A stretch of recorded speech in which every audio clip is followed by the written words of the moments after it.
السلام علیکم اسٹوڈینٹس، امید ہے کہ آپ خیریت سے ہوں گے۔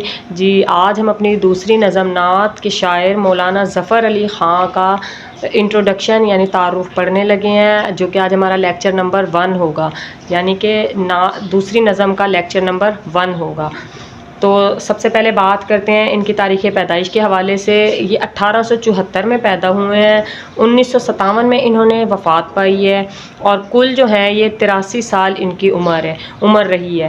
تو یہ اس حوالے سے آپ کے 3 MCQs ہو جاتے ہیں۔ نمبر 1 ان کی پیدائش، نمبر 2 ان کی وفات، اور نمبر 3 ان کی عمر کے حوالے سے۔ مزید آگے کی طرف ہم بڑھتے ہیں۔ وزیرآباد سے بجانب سیالکوٹ 3-4 کلومیٹر کے فاصلے پر ایک گاؤں کرم آباد آتا ہے۔ کرم الہی مولانا ظفر علی خاں کے دادا کا نام تھا، یعنی ان کے دادا کے نام پر جو تھا اس گاؤں کا نام رکھا گیا تھا، اور کرم آباد بھی انہی کے نام سے منسوب جڑا ہوا ہے۔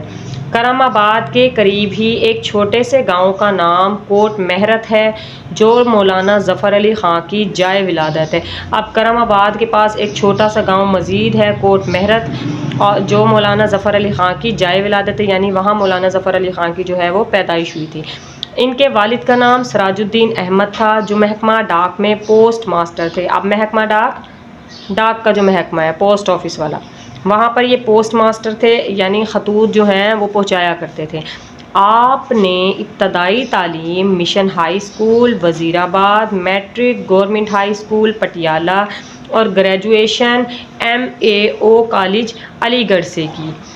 تعلیم مکمل کرنے کے بعد ریاست جموں و کشمیر کے محکمہ ڈاک میں ملازمت اختیار کر لی۔ جب انہوں نے تعلیم مکمل کر لی تو کون سی ریاست ہے؟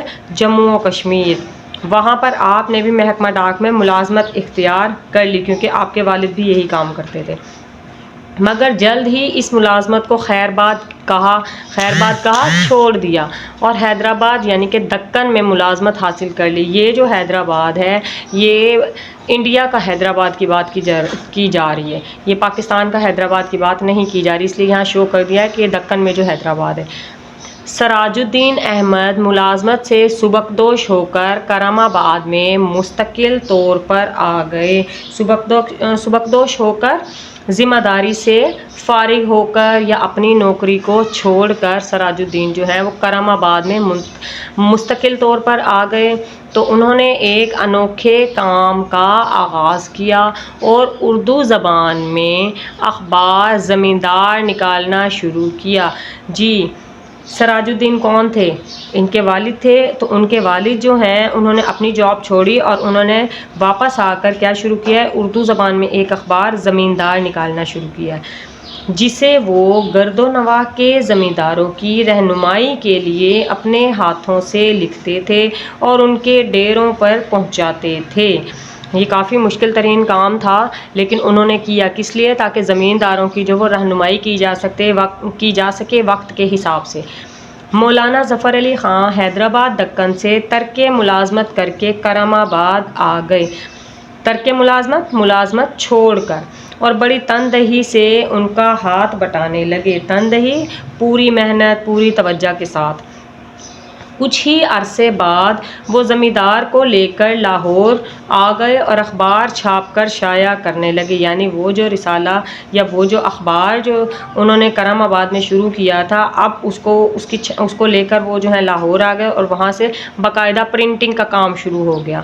بہت کم عرصے میں چاروں طرف زمیندار کا چرچا ہو گیا اور عوام نے مولانا ظفر علی خاں کو بابائے صحافت کا لقب دیا۔ جی بابائے صحافت یعنی اخبار کا کام جو ہے وہ شروع کہاں سے ہوا ہے؟ مولانا ظفر علی خاں۔ جیسے مولوی عبدالحق کو جو ہے بابائے اردو کہا جاتا ہے، جیسے بابائے پاکستان جو ہے وہ قائد اعظم محمد علی جناح کو کہا جاتا ہے، اسی طریقے سے مرثیہ نگار جو ہے میر ببر انیس کو کہا جاتا ہے، تو مولانا ظفر علی خاں جو ہے وہ بابائے صحافت ہیں۔ مزید تھوڑا سا بتا دوں کہ برطانوی دور میں مسلمانوں کے حقوق کے لیے انہوں نے بھرپور جدوجہد کی، اسی وجہ سے انہیں اردو صحافت کا ایک اہم ستون سمجھا جاتا ہے۔ جی اس کے ساتھ ہی ہم مزید آگے بڑھیں گے۔ مولانا ظفر علی خاں بیک وقت ایک قادر الکلام شاعر، قادر الکلام کہتے ہیں ہر موضوع پر مہارت رکھنے والا شاعر، شعلہ بیان مقرر، پرجوش اور اثر انگیز تقریر کرنے والا، صاحب طرز انشا پرداز، منفرد انداز میں لکھنے والا، بے باک صحافی، نڈر صحافی، بہترین مترجم، بہترین طریقے سے ترجمہ کرنے والا اور ایک دلیر سیاستدان ہونے کی حیرت انگیز مثال تھے۔ دلیر سیاستدان یہاں پہ آئے گا، بہادر اور جرأت مند سیاستدان۔ ہرچند مولانا کی اکثر و بیشتر شاعری ہنگامی صورتحال کا تقاضا ہے، تاہم انہوں نے حمد و نعت میں وہ مقام پیدا کیا جس کی مثال نہیں ملتی۔ اچھی نعت وہی شاعر لکھتا ہے جس کے دل میں رسول کریم خاتم النبیین صلی اللہ علیہ وآلہ وسلم کی محبت کا جذبہ موجزن ہو۔ موجزن سے یہاں مراد لیں گے ہم کہ جس کے دل کے اندر جو ہے وہ آپ صلی اللہ علیہ وآلہ وسلم کی محبت کا جذبہ بھرا ہوا ہو۔ اس لحاظ سے مولانا ظفر علی خاں کی نعت گوئی خلوص، عقیدت، جدت، طبع اور قدرت بیان کا حسین امتزاج ہے۔ جدت طبع، نیا اور منفرد انداز، اور قدرت بیان کرنے کا طریقہ، حسین امتزاج، خوبصورت ملاپ ہے کہ جب یہ ساری چیزیں اکٹھی ہو جاتی ہیں تو ان کا جو ملاپ ہے وہ بہت زیادہ خوبصورت ہوتا ہے، اور انہی خوبیوں کی بنا پر شامل کتاب نعت زبان زد خاص و عام ہے، یعنی ہر خاص و عام کی زبان پر جو ہے وہ مولانا ظفر علی خاں کی نعت رہتی ہے۔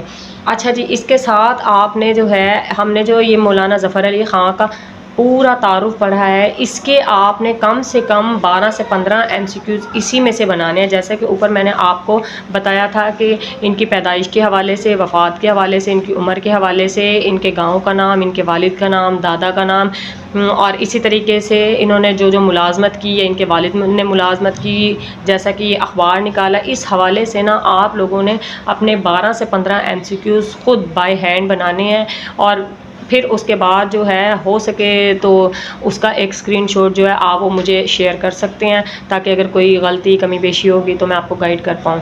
اسی کے ساتھ اپنا بہت سارا خیال رکھیے گا اور دعاؤں میں یاد رکھیے گا، اور چینل کو لائک اور سبسکرائب کرنا مت بھولیے گا۔ اللہ حافظ۔